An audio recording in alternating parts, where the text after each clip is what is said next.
안녕하세요. 이번 동료지원 옴부즈맨 담당자 조유진입니다. 동료지원 옴부즈맨 관련해서 오리엔테이션을 간단하게 진행하려고 합니다. 활동의 전반적인 안내와 구체적인 방법에 대한 안내이기 때문에 조금 지루하시더라도 끝까지 참고 들어주시면 감사하겠습니다. 우선 이번 오리엔테이션은 다음과 같은 순서로 진행될 예정입니다. 활동 전 안내 사항에 대해서 좀 간단하게 말씀을 드리고, 언론 미디어 모니터링을 우리가 왜 해야 하는지, 그리고 우리가 어떤 정보를 모니터링해야 하는지, 그 정보들의 유형은 어떤 것들이 있는지 알아본 다음에 옴부즈맨 활동을 어떻게 구체적으로 할 수 있는지 그 방법에 대해서 좀 안내를 드리려고 해요. 그리고 이제 마지막으로는 우리가 시간을 내야 하는 활동이기 때문에 활동 일정 또한 함께 안내를 하고자 합니다. 우선 2024년 동료지원 옴부즈맨 활동은 서울특별시 정신질환자 자립생활지원에 관한 조례 등에 근거하여 운영됩니다. 활동 과정에서 취득한 모든 내용에 대해 외부 유출 및 목적의 활용을 금지하고 법률 및 윤리에 위반되는 활동이 확인될 경우에는 본 기관은 해당자의 활동을 즉각 제재 정지할 수 있습니다. 이 점 참고하셔서 활동을 진행해 주시면 되겠습니다. 우선 활동을 시작하기 전에는 꼭 교육 자료를 참고하여서 시작을 해주시면 됩니다. 본 오리엔테이션 영상이랑 오리엔테이션 자료가 그 예가 되겠죠. 활동에 해당되는 모니터링 대상 정보는 활동 연도의 하나여서 승인이 됩니다. 그러니까 올해가 2024년이고 지금 2024년에 진행하는 활동이기 때문에 최소한 올해 방영된 드라마, 올해 개봉된 영화 혹은 최근에 발행된 기사 등이 모니터링의 대상이 된다는 이야기겠죠. 그리고 이제 정신질환 편견 유발 모니터링 정보를 발견하면 팀 채팅방에 공유를 해주시면 되는데요. 이 이유는 우리가 이제 팀원들이랑 함께 의견을 공유하는 시간을 가져야 하기 때문에 그 팀원들도 해당하는 문제가 되는 매체를 보고 생각을 정리할 수 있게끔 팀 채팅방에 공유를 해주시면 감사하겠습니다. 팀 활동을 진행할 때에는 개인별 활동일지를 기반으로 진행을 하게 됩니다. 그렇기 때문에 이 활동일지를 꼼꼼히 작성해 주시면 오히려 이제 팀원들에게 그 문제가 얼마나 심각한지 이해도를 높일 수 있는 계기가 되겠죠. 활동일지의 제출 기한은 팀 회의가 있는 주차의 목요일입니다.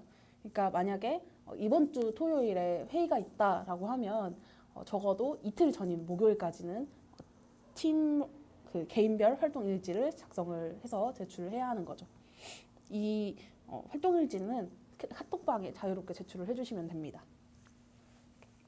그리고 이제 기본적인 팀 활동은 온라인 줌을 통해 진행이 되기 때문에 기존의 오프라인 참석이 조금 어려워서 주저하셨던 분들은 조금 마음을 내려놓으셔도 좋을 것 같습니다. 안내사항과 교육자료를 숙지하지 않아 발생하는 모든 문제들은 저희 기관에서 책임지기는 어렵고요. 그렇기 때문에 저희가 계속해서 제공하는 어떤 공지라든가 뭐 교육 자료들을 좀 잘 숙지하셔서 활동에 임해주시면 정말 감사하겠습니다.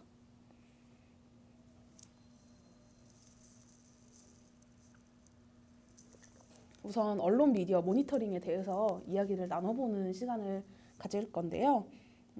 간단하게 이야기하자면 언론 미디어 모니터링은 우리가 쉽게 접할 수 있는 TV, 스마트폰 등을 통해 무분별하게 노출되고 있는 언론과 미디어 분야의 정신질환에 대한 편견을 조장하는 장면을 모니터링하는 활동이에요.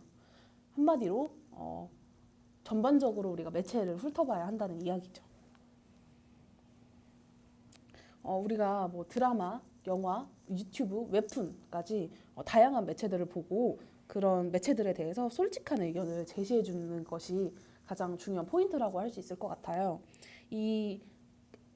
이렇게 함으로써 우리가 이제 추후 가이드라인을 마련한다든가 언론 미디어 인식 개선 문화를 조성하는 데 굉장히 큰 도움이 되게 됩니다. 그리고 우리가 이제 제시하는 의견들을 바탕으로 당사자의 목소리를 전하는 시정 대응 활동을 전개하기 때문에 내가 목소리를 내는 것이 무엇보다 중요하다라고 말씀드릴 수 있겠습니다. 그렇다면 우리는 왜 모니터링 활동을 진행해야 할까요? WHO에 따르면 한 해에 치료받지 않는 정신질환자의 수가 85%라고 해요. 10명 중에 8명은 내가 정신질환을 가지고 있음에도 불구하고 치료를 받지 않는다는 거죠. 이런 치료의 깊이나 지연은 사실 증상을 악화시키고 입원 치료를 야기하는 문제를 낳게 됩니다. 그리고 이렇게 치료가 시기가 늦춰지게 되면 치료가 끝난 이후에도 다시 사회에 복귀하려고 할 때에 정신질환에 대한 부정적인 편견이 있기 때문에 장기 입원이나 재입원을 다시 조장하게 되는 문제가 발생합니다. 내가 사회에 나가도 발 디딜 곳이 없다. 내가 사회에 나가도 안정적으로 생활하기가 어렵다라고 하면 다시 입원의 길을 택할 수밖에 없는 그런 상황이 오게 되는 거죠. 그렇기 때문에 결국 당사자는 지역사회에 통합되지 못하고 소외될 수밖에 없으며 이는 이제 다시 당사자에 대한 어떤 인식을 또 악화시키는 부정적인 악순환 구도를 만들게 됩니다.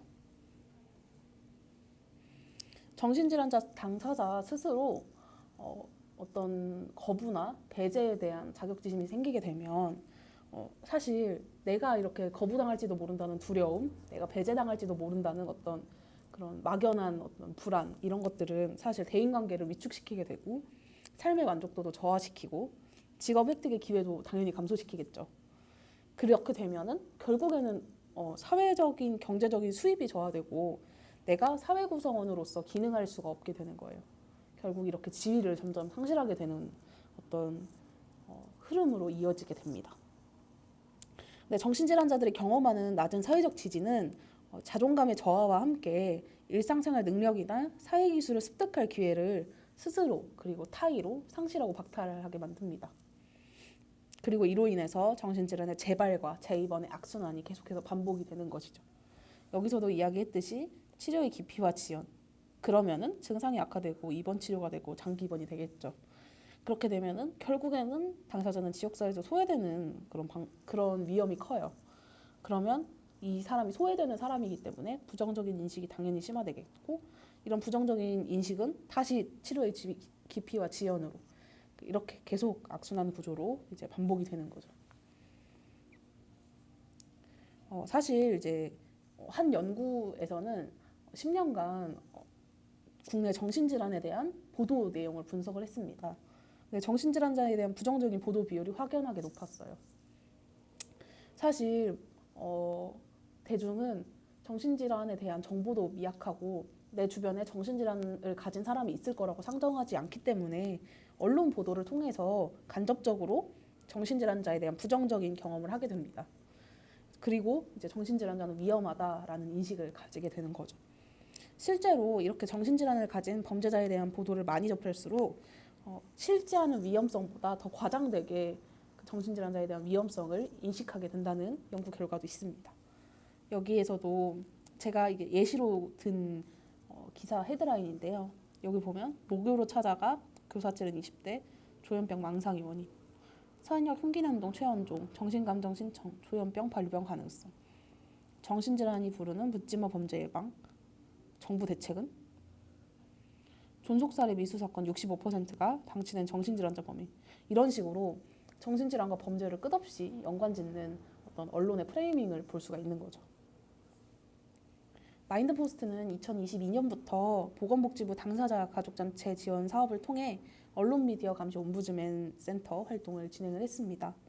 옴부즈맨 활동은 인격권을 침해받은 피해자가 적절하게 대응할 수 있도록 도움을 주고 언론사 및 기자 스스로가 보도의 문제점을 성찰하게 하여 향후 보도에 주의를 기울일 수 있도록 한다는 점에서 사실 굉장히 의미 있는 사업이죠.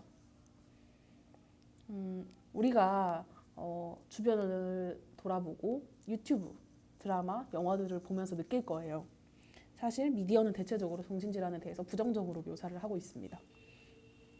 이게 제가 이제 유튜브에서 가져온 몇 가지 썸네일인데요. 조현병에 대해서 굉장히 이상하게 표현을 해놨어요. 이 쇼츠는. 이런 시사교양 프로그램에서도 사회를 뒤흔든 잔혹범죄, 사회 범죄와 정신질환 이런 식으로 표현을 하고 있죠. 정신과 의사들이 말하는 조현병, 폭력성과 위험성, 이렇게 조현병의 폭력성과 위험성에 대해서 집중 조명하는 이런 시사교양 프로그램이 과연 사회적인 인식 개선에 도움이 될까요? 이렇게 정확한 정보가 아닌 편의에 맞게 편집된 미디어를 통해 시민들은 정신질환과 관련된 사건, 정책, 통계를 접하게 되고 그렇기 때문에 또 정신질환자에 대한 부정적인 인식을 가지게 되는 거죠. 사실 이런 옴부즈맨 활동이 진행되고 있다고 해도 아직까지도 정신질환에 대한 편견을 낳는 콘텐츠는 여전히 생산되고 있고 지속적인 감지를 통해서 올바른 콘텐츠 제작을 이끌어내야 하는 그런 필요성은 계속해서 있는 거죠. 그렇다면 우리는 한번 생각해 볼 필요가 있을 것 같아요. 나는 처음에 정신질환에 대해서 어떻게 생각을 했을까? 그리고 나는 지금 내가 나의 시점에서 정신질환에 대해 어떻게 생각을 하고 있는가? 그리고 그 이유는 무엇인가? 내가 처음에 정신질환에 대해서 만약에 부정적인 생각을 가지고 있었다라고 하면 왜 그렇게 생각했지? 라는 근원점을 한번 되짚어 볼 필요가 있을 것 같아요. 왜냐하면 그게 우리가 지금은 당사자로서의 정체성을 가지고 우리의 이야기를 전달하는 걸 목적으로 지금 옴부즈맨 활동에 임하고 있지만 일반 시민들에게도 설득력 있게 목소리가 들리기 위해서는 일반 시민의 입장에서도 한번 고려해 볼 필요가 있거든요. 혐오 정보 유형인데요. 저는 크게 정신질환을 다루는 언론 미디어 매체들의 표현 중에 총 4가지 유형으로 구분할 수 있다고 생각을 했어요. 첫 번째는 직접적인 혐오 표현입니다. 여기 보면은 뭐 직원의 퇴사를 종용했다, 물품을 바꿔치기 하고, 뭐 사이코패스, 도둑년, 뭐 경악해한 여친 갑질, 뭐 이런 식으로 이제 정신질환에 대해서는 이렇게 굉장히 부정적이고 자극적으로 표현을 해뒀죠. 뭐 예를 들어서 드라마에서 너 정신질환자 같이 왜 그래? 이런 말도 아니고 오히려 이제 정신병자 같이 왜 그래? 이렇게 이야기하는 것 또한 정신질환에 대한 직접적인 혐오 표현이 될 수가 있겠죠. 그 두 번째는 범죄 사건 가해자로 집중해서 조명하는 건데요. 우리가 언론에서 굉장히 많이 접하고 익숙하다고 하면 익숙한 정보일 거예요.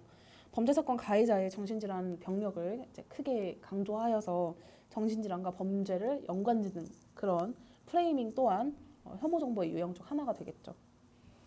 세 번째는 무능력 프레임인데요. 저는 이 무능력 프레임에 대해서도 좀 고민을 많이 해봤으면 좋겠어요. 이 정신질환을 겪고 있는 당사자가 사회적 약자인 건 분명해요. 왜냐하면 편견과 배제와 억압 속에 놓여져 있으니까. 그렇지만 이제 언론과 미디어 매체에서 무조건적인 사회적 약자로 표현해서 개인의 주체성을 상실시키는 그런 연출은 오히려 그 당사자를 나약한 존재로 표현하는 것이기 때문에 오히려 그것 또한 혐오 정보에 해당된다고 저는 생각합니다. 네 번째는 증상의 극적인 표현인데요. 정신질환 증상을 극적으로 표현해서 시청자로 하여금 정신질환에 대한 혐오감 및 편견을 조장하는 것 또한 혐오 정보의 유형 중 하나가 되겠죠. 예를 들어서 영화 F20에 대해서 많은 분들은 들어보셨을 거예요. 그 F20에 등장하는 아들이 조현병인데 그 조현병의 증상이 굉장히 기이하고 잔인하게 표현이 되어 있죠. 이런 것 또한 극적으로 증상을 표현함으로써 뭐 연출적인 효과는 가져왔을 수 있으나 현실에서 실제하는 당사자들에 대해 그 당사자들을 고려한 인권적인 표현이라고 할 수 있는가에 대해서는 좀 고민이 필요한 거죠. 또 어떤 내용이 여러분들이 생각하기에 혐오 정보에 해당하는 것 같나요?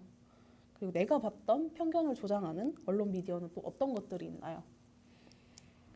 가장 인상 깊었던 정신질환과 관련된 언론 보도, 미디어 콘텐츠에 대해서 우리도 한번 이야기를 나눠보는 시간을 가졌으면 좋겠습니다.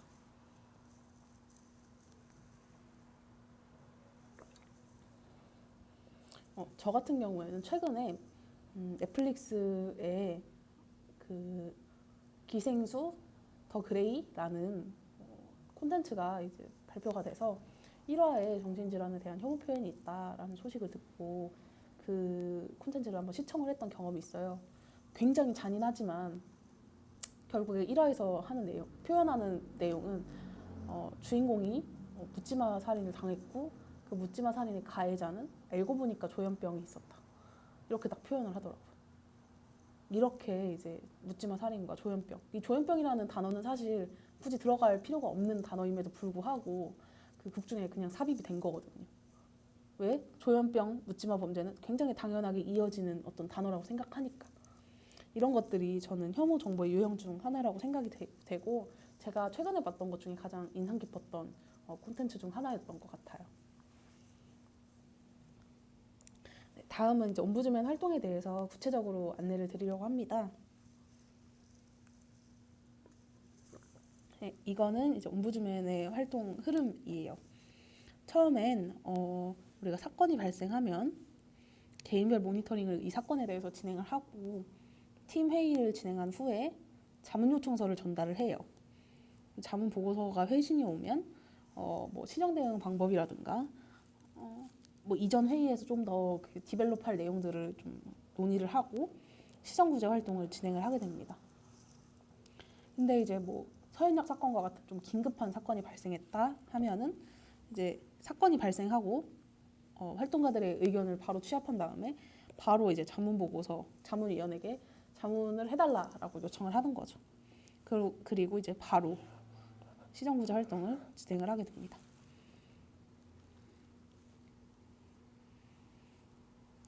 모니터링 활동 방법은 다음과 같은데요. 우선은 일반 팀원분들이 작성해 주셔야 하는 자료는 이제 교육일지랑 활동일지 총 2가지의 자료라고 생각해 주시면 돼요. 그리고 이 팀 회의록은 팀장님이 작성을 해주시면 됩니다. 이 교육일지는 교육을 수강한 후에 구글 폼을 통해 간단한 소감과 내용을 기록하는 건데요. 간단한 퀴즈 5문제 정도를 이제 내가 교육을 잘 수강했다라는 증거로서 이제 퀴즈 푸는 그 활동을 할 거고, 그리고 이제 교육 만족도 조사가 아마 뒤편에 계속 딸려올 거예요. 그 문항에 대해서 성실하게 응답해 주시면 감사하겠습니다. 2번째는 이제 가장 중요한 활동일지인데요.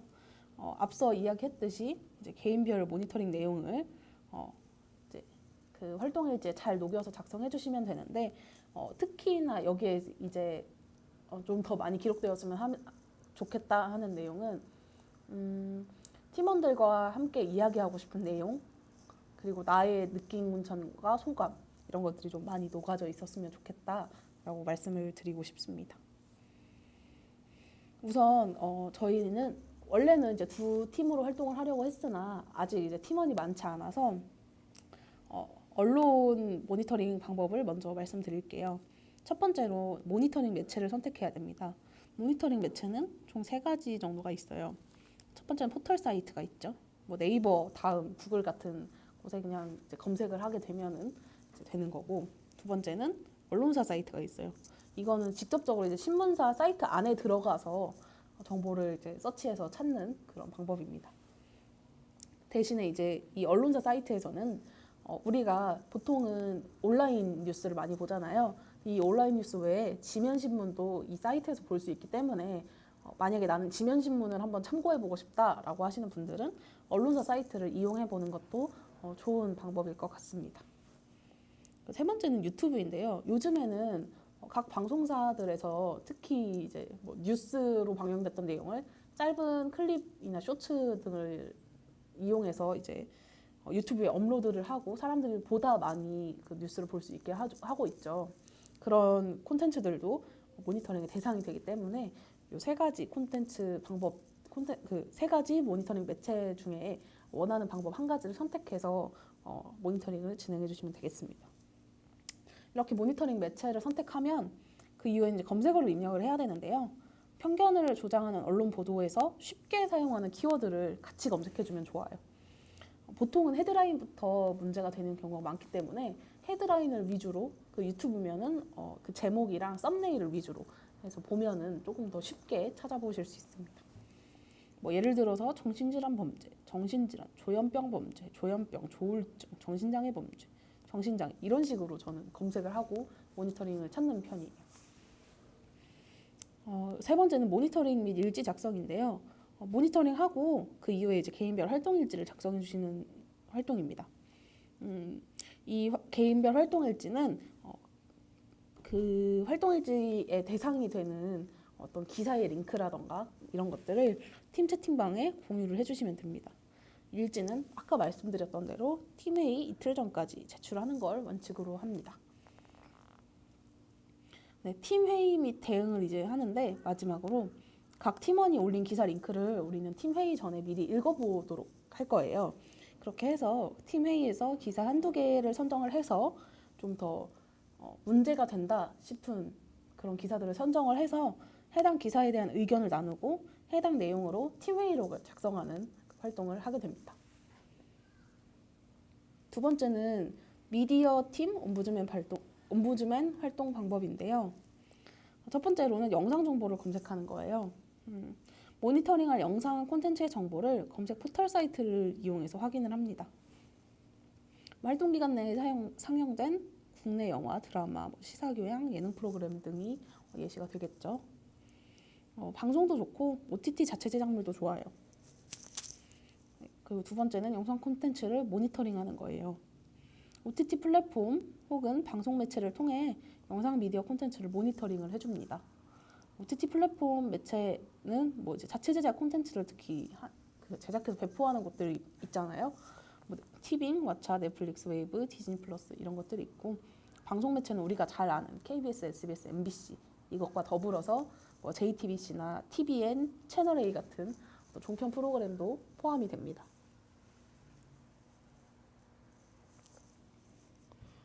세 번째로는 이제 아까 앞서 언론 옴부즈맨 활동 방법과 똑같이 3번과 4번은 진행이 되고, 이 활동 방법은 참고적으로 하시면 되고, 내가 어떻게 모니터링 하는 게 편한지 생각해 보시고 고민해 보시고 팀 채팅방에서 같이 공유를 해도 좋을 것 같다는 생각이 듭니다. 그리고 이제 활동일지 작성 방법인데요. 언론 분야에 대한 모니터링 활동일지를 작성하고 싶으신 분들은 언론을 나는 미디어를 했다 하면 미디어 활동일지 파일을 따로 드릴 거예요. 그래서 그거에 맞춰서 활동일지 양식에 맞춰서 일지를 작성해 주시면 됩니다. 우선 모니터링한 기사의 내용을 바탕으로 활동일지를 작성해 주시면 돼요. 영상 혹은 기사의 제목, 보도일자, 언론사와 방송사 이름을 확인하고 기입을 해줍니다. URL을 작성하게 되어 있는데 이 URL은 https로 시작하는 주소를 입력해 주시면 돼요. 그리고 이제 모니터링 대상은 작성일자 기준 한 달 이내에 공개 보도된 콘텐츠만 인정이 된다고 말씀을 드리고 싶습니다. 앞서 이야기했듯이 우리 활동은 시의성이 무엇보다 중요한 활동이기 때문에 이렇게 제한을 둔다는 점 양해해 주시면 감사하겠습니다. 그리고 이제 미디어 콘텐츠 모니터링의 경우에는 장면의 타임라인을 같이 기재해 주면 좋을 것 같아요. 우리가 보통 1시간이 되는 영상의 경우에는 아무래도 이제 한 번에 다 시청하기가 어려우니까 어떤 장면이 문제가 됐는지 예를 들면 32분, 33초, 5분 3초 이런 식으로 좀 자세한 그 시간 타임을 같이 여기 기재해 주시면 참 좋을 것 같다는 생각이 듭니다. 그리고 이제 그 아래 칸들을 보시면 모니터링 내용, 개인 의견, 가이드라인, 법령 미준수 항목 이렇게 되어 있어요. 모니터링 내용에는 내가 모니터링한 기사, 뉴스 등의 내용을 요약해서 기록을 하는 겁니다. 2개 이상의 기사를 공유해도 좋고 나는 하나만 하고 싶어요 라고 하면 하나만 작성하셔도 좋습니다. 다른 사람들과 함께 나누고 싶은 소재를 가져오는 것도 물론 너무나도 좋습니다. 다만 이제 내가 이야기 나누고 싶은 내용은 A예요 라고 했지만 우리의 활동 취지는 아무래도 정신질환에 대한 편견을 조장하는 어떤 방송이나 언론 미디어에 대해 시정대응 활동을 진행하는 것이기 때문에 그 취지에 맞는 주제에 맞는 안건을 가져와 주시면 감사하겠습니다. 그리고 이제 개인 의견란에는 내가 모니터링한 내용을 기반으로 나의 개인적인 의견을 작성해 주시면 됩니다. 내가 어떤 부분이 왜 문제가 되는지, 왜 불편함을 느꼈는지 이런 것들을 그냥 간단하게 써주시면 돼요. 다만 이제 이런 것들을 자세하게 쓰면 쓸수록 팀원들도 같이 공감하고 이에 대해서 한 번 더 생각해 볼 수 있는 기회를 가질 수 있겠죠. 그리고 여기에서는 해당하는 가이드라인이 어떤 조항을 위반하는지 체크하고 가능하다면 세부 내용까지 작성해 주시면 됩니다. 다음은 시정부제 방안인데요. 모니터링하고 어떻게 이 부분이 시정되어야 하는지 작성을 해주면 좋을 것 같아요. 예를 들면 기사를 삭제한다. 기사의 어떤 부분을 어떻게 수정한다. 이런 식으로요. 시정대응 과정에서 필요한 지원이라던가 자문 요청 사항 같은 것들을 여기에 작성해 주시면 되고 내가 어떤 걸 이야기해야 할지 모르겠다라고 하면 아래 체크리스트 참고하셔서 한번 작성해 보는 것도 좋을 것 같아요. 다음은 주요 활동 일정인데요. 저희 팀 회의는 격주 토요일에 진행하려고 합니다. 평일에는 아무래도 이제 본인 일정을 소화해야 하는 분들도 있기 때문에 저희는 또 온라인이라는 아주 좋은 장점이 있으니까 보통 토요일에 이제 그리고 오전에 조금 실시를 하고자 하는데 이 부분은 저희 팀 채팅방에서 다시 이야기를 나눠보면 좋을 것 같습니다. 그리고 이제 원래 회의 일정인데요. 이 원래 회의는 매월 마지막 주 금요일에 실시하고자 하는데 자세한 시간은 추후에 안내드리려고 하고요. 정기적으로 매월 한 번씩은 저희가 얼굴 보고 함께 이야기 나눌 수 있는 시간을 가지는 게 좋을 것 같아서 이 점 참고해 주시면 감사하겠습니다. 그리고 이제 기초교육과 심화교육 일정인데요. 아래는 이제 기초교육 주제이고 시행 일자입니다. 기초교육은 가능하면 매주 수요일과 금요일에 진행을 하고자 합니다. 그리고 온라인 이것 또한 이제 유튜브 영상 시청을 하는 온라인 활동 방법으로 진행을 하고자 하니까 좀 부담을 내려놓고 촬영에 임해주셔도 좋을 것 같다는 생각을 합니다. 네, 오리엔테이션은 이것으로 마치도록 하겠고요. 이번 오리엔테이션을 듣고 궁금한 점이 생겼다면 편안하게 질문해 주시면 감사하겠습니다. 네, 혹시라도 문의사항이 있으시면 저희 지금 속해 있는 오픈 채팅방 아니면 여기 있는 제 사내번호로 연락을 주시면 되고요. 네. 이상으로 이번 옴부즈맨 오리엔테이션을 마치도록 하겠습니다. 감사합니다.